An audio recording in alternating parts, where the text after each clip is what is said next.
The second coming, written by W B. Yeats.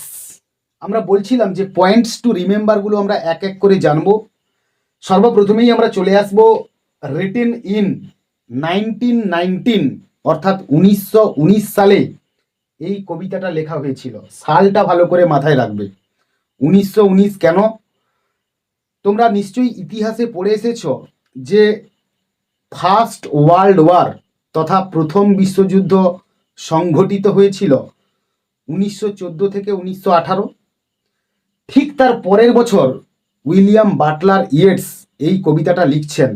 কারণ কি? এর একটা হিস্টোরিক্যাল কনটেক্সট রয়েছে বা প্রেক্ষাপট রয়েছে যে প্রথম বিশ্বযুদ্ধের যে ভয়াবহতা, প্রথম বিশ্বযুদ্ধের পর যে প্রাণহানি মানুষ তথা জগৎ তথা বিশ্ব দেখেছে, সেটার তাড়নায় কিংবা সেটার দ্বারা ব্যথিত হয়ে দ্য সেকেন্ড কামিং এই কবিতাটা ডব্লিউ.বি. ইয়েটস লিখেছেন।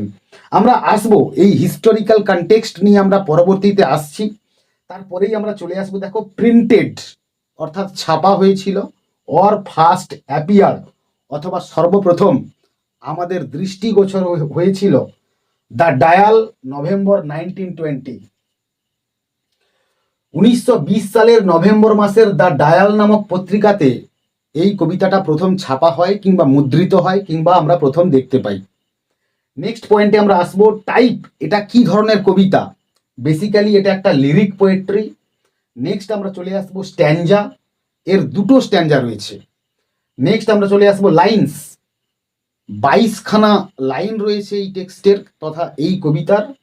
First with 8 lines and second with 14 lines, অর্থাৎ প্রথম স্ট্যাঞ্জাতে 8 লাইন রয়েছে এবং ফাইনাল স্ট্যাঞ্জাতে তথা সেকেন্ড স্ট্যাঞ্জাতে রয়েছে 14 লাইন। নেক্সট আমরা চলে আসবো টোন, এই কবিতার একটা টোন আমরা দেখব ওয়ারিড, বিষণ্ণ।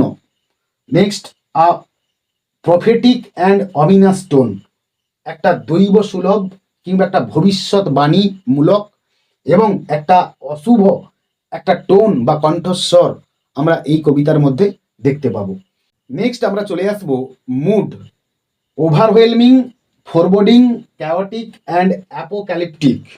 অর্থাৎ যে ফরবোর্ডিং মানে হচ্ছে পূর্বাভাস সংক্রান্ত, ক্যাওটিক মানে হচ্ছে বিশৃঙ্খলা পরায়ণ, অ্যান্ড অ্যাপোক্যালিপটিক মানে হচ্ছে যে মহাপ্রলয় সংক্রান্ত কিংবা ভয়াবহ বিপর্যয় সংক্রান্ত। নেক্সট আমরা চলে আসবো structure, 2 stanzas, unequal length and is written in free verse. দুটো স্ট্যাঞ্জা কিংবা দুটো